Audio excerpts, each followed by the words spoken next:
성령 하나님, 이 시간도 우리를 감동하시고 우리에게 말씀하여 주옵시고 또 우리에게 필요한 음성을 들을 수 있도록 우리의 심령을 움직여 주옵소서. 예수님의 이름으로 기도합니다. 아멘. 우리 그리스도인들은 두 가지 원리의 영향을 받고 살아가고 있습니다. 첫 번째, 예수 잘 믿으면 영생을 얻고 복을 받습니다. 믿으십니까? 별로 안 믿은 것 같은데요. 실제로 사람들은 예수를 잘 믿고 성실하게 살면 복을 받게 되어져 있습니다. 이것은 성경에서 언급되어져 있는 분명한 하나님의 약속입니다. 기독교는 기복 종교는 아니지만 복의 종교입니다. 복을 강구하는 종교고 기도함으로써 복을 얻어 누리는 종교입니다. 뿐만 아니라 또 하나의 원리는 예수님을 잘 믿으면 고난도 많이 받는다는 것입니다. 이 말씀도 믿으십니까? 어떻게 예수 믿으면 복만 받아야 됩니까? 성경은 예수를 믿으면 복도 받지만 고난도 받는다고 말하고 있습니다. 어찌 보면 복을 받는다는 말 못지않게 고난을 받아야 한다는 것을 더 강조하고 있습니다. 사실 예수님을 대충 믿을 때는 상관이 없지만 예수님을 제대로 믿고 하나님의 뜻에 따라 살려고 하면 할수록 외적으로나 내적으로나 어려움을 당하게 되어 있습니다. 그리고 더 큰 십자가를 지도록 부름받고 있습니다. 이전보다 더 많은 희생을 해야 됩니다. 세상이 그렇게 만만하지 않기 때문에 그렇습니다. 성경적인 가치관은 때때로는 현대적인 가치관과 대립이 됩니다. 세상과 대립된 영적인 가치를 추구할 때 진짜 믿음이 발휘된다는 사실들 여러분 기억하시기 바랍니다. 세상과 같이 갈 때 갈등이 없습니다. 우리의 믿음이 발휘되지 않습니다. 그러나 기독교적 가치관과 세상적 가치관이 부딪힐 때야 비로소 우리는 진짜 영성이 발휘되고 진짜 믿음이 발휘되는 것입니다. 십자가를 지는 믿음이 진짜 믿음이기 때문에 그렇습니다. 그리고 이렇게 세속적인 가치관의 대립각을 유지하면서 하는 것, 그것을 영성이라고 합니다. 내가 영성적 삶을 사는데 세상과 아무런 갈등 없이 잘 저렇게 살아간다. 그건 뭔가 우리에게 문제가 있는 것입니다. 내가 진정한 영성을 유지하다 보면 세상과 반드시 대립각을 유지할 수밖에 없는 그런 상황들이 우리에게 발생하게 되어져 있습니다. 여러분 삶이 편안하십니까? 아니면 뭔가 갈등이 있고 뭔가 가치관이 달라서 고민하고 계십니까? 가치관이 달라서 고민하고 계시다면 여러분들은 제대로 된 길을 가고 있는 것이고, 나는 세상 가운데 아무런 걱정 근심 없이 예수 믿었더니 모든 기사철대로 잘 진행되고 있다라고 한다면 뭔가 조금 문제가 있는 것이다, 이렇게 생각해 볼 수도 있는 것입니다. 오늘 우리에게 도전이 되는 말씀은 23절 말씀입니다. 예수께서 말씀하셨습니다. 아무든지 나를 따라오려거든 자기를 부인하고 날마다 제 십자가를 지고 나를 따를 것이니라, 이렇게 말씀했습니다. 오늘 우리 시대가 강조하고 있는 것이 뭡니까? 인간의 자율성과 자아 성취입니다. 자기 실현입니다. 인간의 자아가 강조되고 있고 무엇인가를 도전하고 성취하는 것, 그것이 우리 시대가 추구하는 인간상입니다. 그래서 끊임없이 성공 지향을 위한 교과서들이 쏟아지고 있는 것입니다. 그래서 인간은 다 무엇인가를 추구하며 자기를 드러낼 때 비로소 자기 실현이 가능하다고 하는 것, 그것들이 세상에서 강조하고 있는 소위 성공에 관한 이론들입니다. 모든 사람들은 자신을 과시하고 자기 능력을 돋보이려고 하는 본성을 가지고 있습니다. 어떤 사람들은 자신의 지식이나 권력을 자랑하고 어떤 사람들은 자신의 미모나 몸매를 자랑합니다. 심지어는 자식도 자기 과시의 수단이 됩니다. 특별히 현대인들은 무엇인가 남들이 가지고 있지 않는 것을 소유함으로써 자신의 과시욕을 드러내려고 합니다. 그래서 명품이라는 것이 존재합니다. 그래서 명품이 팔리고 있는 것입니다. 왜 명품이 중요한지 아십니까? 명품 원리는 소품종이에요. 조금씩만 만들고 조금씩만 생산하는 거예요. 다 가지면 안 되니까. 남이 가지고 있는 특별한 것을 내가 소유함으로써 나는 남들과 다르다고 하는 그런 의식에 생겨나는 그런 기쁨을, 명품을 소유함으로 사람들은 누리고 있는 것이죠. 루이 14세는 수많은 백성들이 굶주리고 있었음에도 불구하고 자신의 정원을 플라밍고 등의 이국적인 새들로 가득 채워서 자신의 권력과 자신의 재력을 자랑했다고 합니다. 비단 권력자들뿐만 아닙니다. 인간의 과시적인 행동은 다양한 형태로 나타나고 있고 현대 사회에서는 더욱더 다양한 형태로 나타나고 있습니다. 좋은 집, 좋은 자동차, 명품, 심지어는 성형수술에 이르기까지 모두가 사람들의 과시하기 위한, 자기를 드러내기 위한 수단은 점점점 발전되어져 가고 있습니다. 심지어는 수개월 동안 월급을 모아 명품 가방을 사는 사람들의 모습을 보면서 과시를 향한 인간의 왜곡된 욕망이 얼마나 일그러져 있는가를 우리는 확인해 볼 수가 있는 것입니다. 물론 명품을 사는 게 다 나쁜 건 아니죠. 돈이 많은 사람들은 명품을 사줘야 됩니다. 그래야 사회 경제가 유지될 것입니다. 그런데 없는 사람들까지 그걸 하고 다니면 그 뭔가 문제가 있는 것이죠. 그러니까 왜곡된, 일그러진 우리의 잘못된 과시 욕이라는 것을 기억할 수 있게 되기를 원합니다. 아무튼 문제는 뭐냐면 이 현대 사회가 끊임없는 우리의 과시적 행동을 통해서 우리를 생존하게 만들어 간다는 것입니다. 사람들이 뭔가 자기를 드러내고 자기를 과시하지 않으면 불행을 느끼기 시작한 것입니다. 이전보다 그것이 더 강화되어져 왔다는 것입니다. 제가 인터넷에서 무슨 글을 찾다 보니까 이런 글이 있었습니다. 사람들은 힘과 실력 과시를 통해서 남들보다 우월한 상태에 있음을 확인하는 순간 그 신경 시스템에서 쾌락을 느끼게 해주는 그런 신경 전달 물질이 분비되어진다고 합니다. 내가 남들 비교해서 내가 남들보다 잘났어, 내가 남들보다 우월한 그 무엇인가를 발견하면 기분이 좋은 거예요. 기분 좋은 그 물질들이 우리를 기분 좋게 만든다는 것입니다. 바로 이런 이유들 때문에 많은 사람들에게 인정을 받게 되면 마음속에서 큰 쾌락과 즐거움을 느끼게 되어지고 또 이 쾌락과 즐거움이 약간의 중독성을 끼치기 때문에 우리는 계속해서 자신을 드러내고 자신을 과시하심으로써 내 내면에서 그 무엇인가 흐르는 기쁨과 쾌락을 추구하며 살아간다는 것이죠. 그래서 모든 사람들에게는 본성적으로 자기를 드러내고 과시하고자 하는 욕망이 존재하는 것입니다. 남들이 과시한다고 미워할 필요도 없습니다. 나도 그런 마음이 있을 뿐입니다. 다른 사람들은 조금 더 적극적으로 드러냈을 뿐이고 나는 조금 더 소극적으로 드러냈을 뿐인 것입니다. 이렇게 인간이 과시적인 행동을 통해 자기의 삶의 기쁨을 누리게 되어져 있는데 오늘 예수께서 우리에게 말씀하고 있는 것은 뭡니까? 나를 따라오려거든 자기를 부인하라고 말씀하고 있는 것입니다. 상당히 어려운 말씀입니다. 자기를 부인하라는 말은 이 현대적 삶의 방식과는 너무나 때로는 어긋나는 말씀입니다. 자기를 드러내고 자기를 적절하게 포장하고 자기를 피하려야 살아가는 시대에 이 말씀은 이제는 나를 따라오려거든 자기를 부인하라고 말씀하십니다. 나를 드러내지 마라고 말씀하십니다. 인간적인 기본적인 잘못된 욕망들을 통제하라고 말씀하고 계십니다. 그렇기 때문에 어려운 것입니다. 현대 심리학자들은 자기를 적극적으로 이해하고 수용하라고 가르칩니다. 물론 맞는 말입니다. 건강한 자아를 갖지 못하면 불행하기 때문입니다. 자기 자신을 사랑하고 용납할 수 있어야 다른 사람들을 사랑하고 용납할 수 있기 때문에 일면 맞는 말이기도 합니다. 그러나 예수께서는 자기를 사랑하고 자기를 수용하는 데서 그쳐서는 안 된다고 말합니다. 예수님은 나를 따라오거든 자기를 부인하라고 말씀합니다. 기독교 영성을 한마디로 말하면 자기 부인의 삶이라고 할 수 있습니다. 우리가 기도하다 금식하지 않습니까? 그것도 근본적으로는 자기를 부인하는 과정이라고 볼 수 있어요. 자기를 부인하고 하나님과 새로운 접촉점을 맞는 것, 그게 금식 기도하는 것이 기본적인 의미입니다.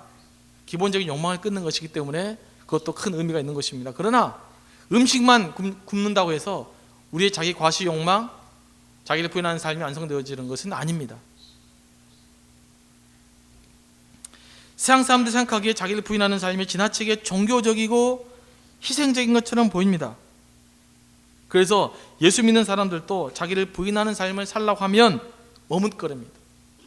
왜냐하면 왠지 내 인생이 없어질 것 같은 그런 생각이 듭니다. 내 인생을 찾아서 행복해야 되는데 자기를 부인하다가 보면 내 인생이 사라져버릴 것 같고 내 인생이 없어져 버릴 것만 같은 두려움 때문에 당신은 자기를 부인하는 삶을 삽시다라고 하면 누구든지 다 이 물음 앞에서 머뭇거릴 수밖에 없는 것입니다. 저도 마찬가지입니다. 그런 딜레마와 같은 말씀을 우리에게 말씀하시는 것입니다. 누구든지 나를 따라오려거든 자기를 부인해라. 그러면서 뒤에 대한 설명이 하는 말씀이 뭐냐면 자기를 부인하는 것이 곧 생명을 얻는 길이라고 말하고 있는 것입니다. 어떻게 자기를 부인하는 것이, 나를 인정하지 아니하고 나를 부인하는 것이 생명을 얻는 길이 될 수 있겠습니까? 이솝우와 이런 이야기가 있습니다. 옛날에 3마리의 소가 살았다고 합니다. 검은 소, 붉은 소, 얼룩소. 사자가 이 소들만 보면 군침을 흘리고 다녔습니다. 매일같이 기회를 엿보았지만 3마리 소가 항상 함께 다녀서 사자가 덤벼들면 함께 대항했기 때문에 잡아먹을 수가 없었습니다. 어떻게 저놈들을 처리할까? 사자가 곰곰이 생각하다 보니까 지혜가 떠올랐습니다. 그래서 하루는 풀밭에 얼룩소가 따로 떨어지는 것을 보았습니다. 사자가 멀찍이 다가가서 이야기합니다. 3마리 소 중에 가장 힘센 소가 자기라고 붉은 소가 뽐내더라. 그 말이 사실이냐? 이 말을 들을 때 얼룩소는 기분이 좋지 않았습니다. 지금까지 셋이 똑같이 힘을 합해 대항해 왔고 무슨 일에든지 함께 힘을 합해 도왔는데 제 힘으로 그렇게 된 것처럼 말을 했다니 불쾌하기 짝이 없었습니다. 드디어 사자는 자신감을 얻기 시작합니다.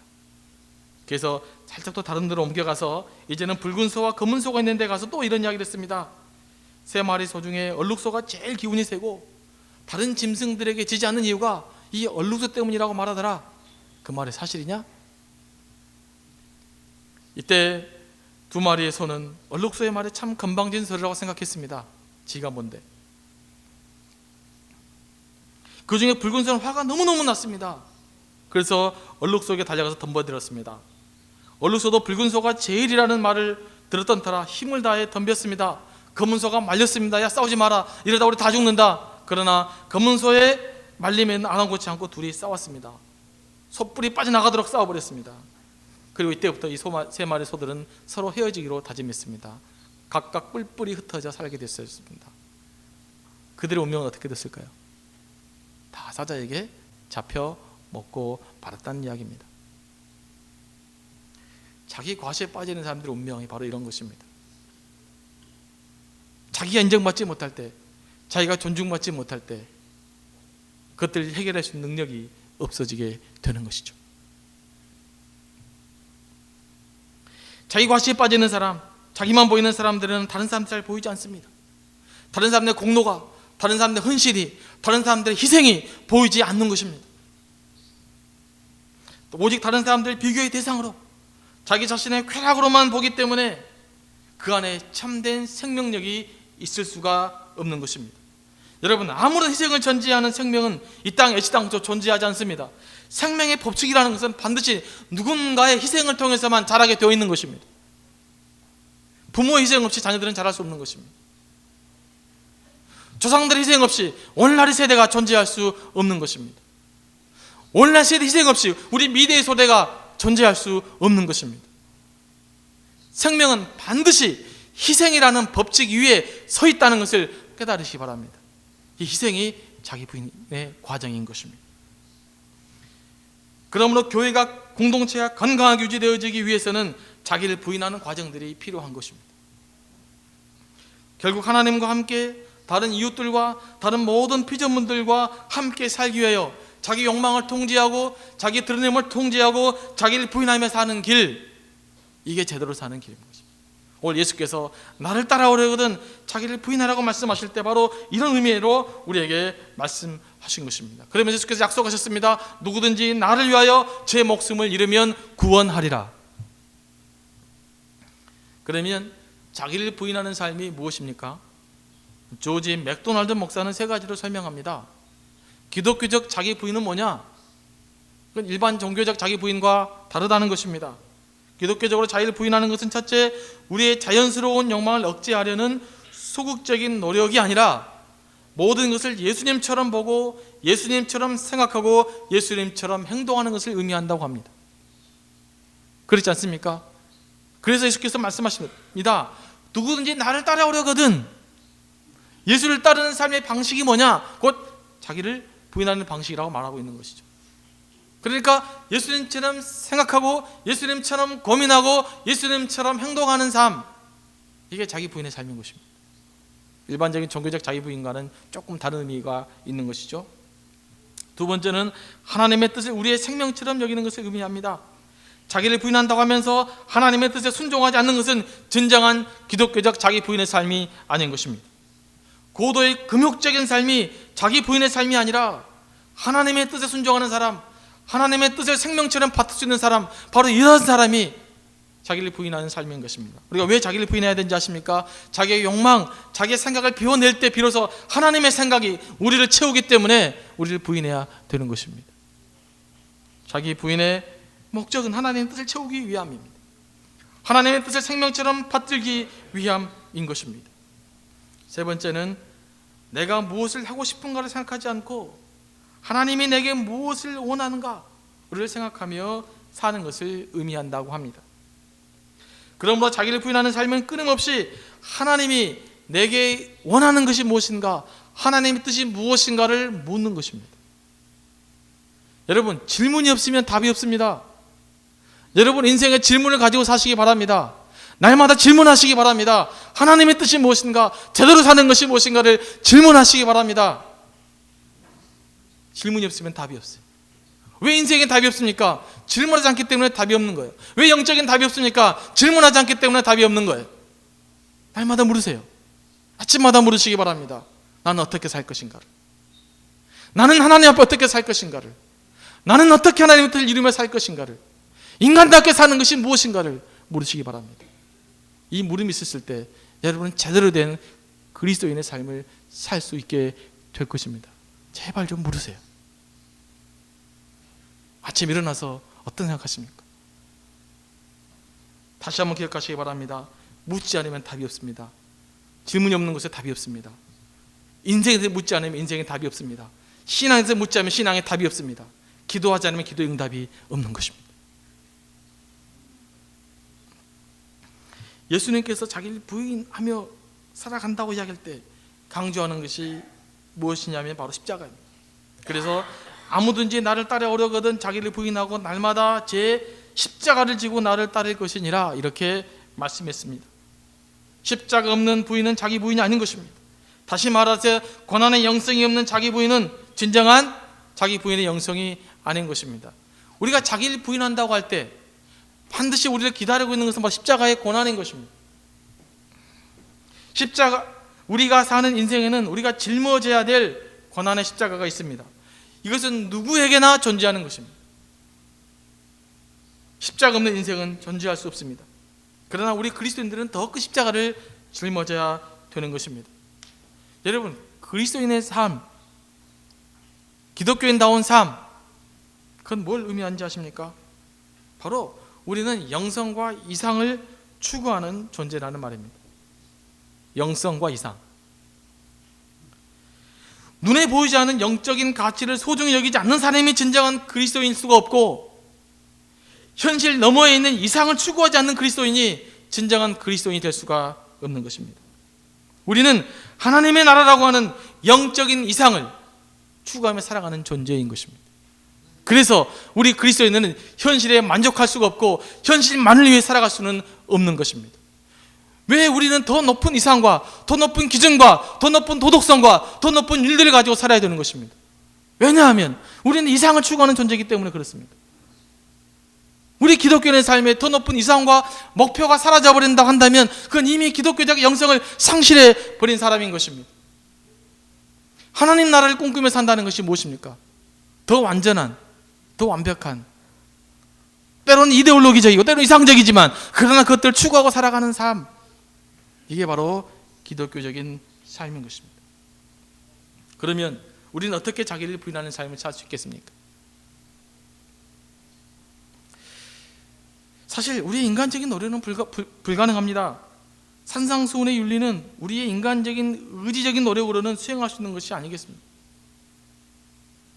여러분, 솔직히 우리가 어떻게 원수를 사랑하며 살아갈 수 있겠습니까? 원수를 사랑할 수 있겠습니까? 자식도 용서가 안 되는데 우리가 어떻게 원수를 사랑할 수 있겠어요? 용서가 가능합니까? 솔직히 말해서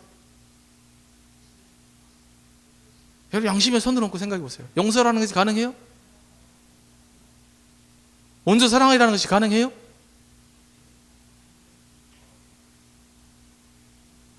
그럼 예수님 말씀이 뭐라는 말인가? 왜 불가능한 걸 우리에게 말씀하시는가? 근데 가능합니다. 언제 가능할까요? 우리 의지적인 노력으로 가는 것이 아니라 우리가 예수 안에 있을 때 가능한 것입니다. 그래서 바울이 강조했던 것이 엔크리스토입니다. 예수 안에서 우리는 모든 것을 할 수 있다는 것입니다. 예수가 나를 지배하고 내가 예수 안에 온전히 포함하게 되면 그 예수님의 능력에 따라서 내가 비로소 원수 사랑이라는 것이 가능하고 비로소 자기를 부인하는 삶이 가능한 것입니다. 이걸 사도 바울은 또 다른 말로 성령의 능력이라고 말합니다. 성령께서 역사해 주셔서 그 능력이 내게 임하게 될 때 그 성령의 능력을 통해서 우리는 비로소 원수를 사랑할 수 있고 자기를 부인할 수 있는 삶이 가능해진다는 것입니다. 그래서 자기 부인의 윤리는, 자기 부인의 계명은 기독교인들의 계명인 것입니다. 영적인 계명인 것입니다. 다시 한번 여러분 삶을 체크할 수 있게 되길 원합니다. 여러분의 능력은 어디에 있습니까? 여러분 자신의 의지적인 결단이 있습니까? 아닙니다. 내가 성령 안에 있게 되면 그 성령께서 나에게 역사하시면 그 능력으로 우리는 비로소 용서라는 것과 사랑이라는 것과 원수를 이해하는 것과 자기 부인의 삶이 가능한 것입니다. 베드로가 예수님을 메시아로 고백한 이후로 예수님은 자신의 정체를 더욱더 분명하게 말씀했습니다. 내가 그리스도. 이때부터 베드로와 제자들에게 예수님께서 말씀했습니다. 내가 곧 이제 고난을 받아서 십자가에 죽게 될 것이다. 그리고 나서 예수께서 제자들에게 하시는 말씀이 바로 이 말씀이죠. 누구든지 나를 따라오려거든 자기를 부인하고 자기 십자가를 지고 나를 따라야 된다. 이 같은 맥락에서 이해를 해야 되는 것입니다. 이 자기를 부인하라는 계명이 누구에게 주어진 말씀이에요? 예수님을 메시아로 고백하는 사람들, 예수님 하나님의 아들로 고백하는 바로 그 지자들이 하신 말씀이라고 볼 수가 있어요. 자기 말하면 자기 부인의 영성은 어떤 사람이 해당되는 것입니까? 세상 사람들 요구하는 윤리가 아니에요. 요구가 아닙니다. 오직 그리스도인들에게, 하나님의 자녀들에게만 요구되는 윤리라는 사실 여러분 기억할 수 있게 되길 원합니다. 그래서 예수 믿지 않는 사람들에게 자기 영성의 윤리를 강조할 수가 없어요. 우리가 지켜야 될 윤리인 것입니다. 예수 그리스도를 따르기로 작정한 내가, 하나님의 자녀인 내가, 예수님 하나님의 자녀답게 살려고 하는 내가 지켜야 될 영성적 윤리, 그것이 자기 부인의 윤리이고 자기 부인의 계명인 것입니다. 여러분 안에 예수 그리스도 영이 살아있다면 이 말씀에 부딪히게 될 것입니다. 누구든지 나를 따라오려거든 자기를 부인하고 날마다 제 십자가를 지고 나를 따라야 한다는 말씀. 이 말씀 앞에 설 때 여러분 좀 불편하십니까? 뭔가 좀 이렇게 마음의 반응이 있으십니까? 그래야 여러분들 살아있는 그리스도인이십니다. 이 말씀을 들었는데 아무런 감동도 없고 아무런 죄책감도 없고 아무런 양심의 가책도 느끼지 못하고 한다면 여러분 우리는 하나님 앞에 정말 회개하는 마음으로 나가야 될 것입니다. 예수의 영이 우리를 그렇게 만들지 않습니다. 예수 그리스도의 영이 그렇게 우리를 무감각하게 버려두지 않기 때문에 그런 것입니다. 하나님의 음성에 영적으로 반응하시고 영적으로 응답하는 여러분들이 될 수 있게 되길 원합니다. 신앙은 언제나 역설입니다. 자기를 부인할 때 생명이 있고 십자가를 질 때 쉼이 있고 자기를 내어줄 때 위로를 얻습니다. 주는 자가 복되다는 말은 주어본 사람 말이 아는 느낄 수 있는 말입니다. 주어보십시오. 나눠보십시오. 왜 예수께서 주는 자가 복되다고 말씀했는지를 이해하게 될 것입니다. 오늘 성경은 말합니다. 세상 사람들은 온 천하를 얻기 위해 자기 목숨까지도 불사하지만 그것은 어리석은 짓이라고 말합니다. 예수님은 천하를 얻기 위해 자기네 목숨을 버리는 것이 아니라 오히려 자기 목숨을 지킴으로써 천하를 얻으라고 말씀하고 있는 것입니다. 여러분 영적인 생명을 지킬 수 있게 되길 원합니다. 그게 가장 귀한 것입니다. 그래서 예수를 만나야 되는 것입니다. 여러분 자기 부인하는 과정을 통해서 진정한 생명력 있는 삶을 얻고 누리는 그런 사람을 살 수 있게 되기를 간절히 원합니다. 기도하겠습니다. 하나님 아버지 감사합니다. 오늘도 말씀으로 우리를 인도하셨던 것처럼 하나님, 우리가 때때로 현대적 삶의 가치관과 또 기독적 영성적 삶의 가치가 대립될 때 우리는 쉽게 우리 그리스도인의 전통을 포기해왔던 것들을 용서하여 주옵소서. 하나님과 소중히 간직해야 될 기독교적 영성을 회복할 수 있도록 인도하여 주옵시고, 때때로는 자기 부인의 과정이 너무나 어렵고 힘든 과정일지라도 예수 안에서, 성령 안에서 기도함으로써 조금씩 자기 부인의 삶의 지평을 넓혀가시도록 인도하여 주옵시기를 간절히 바라곤 합니다.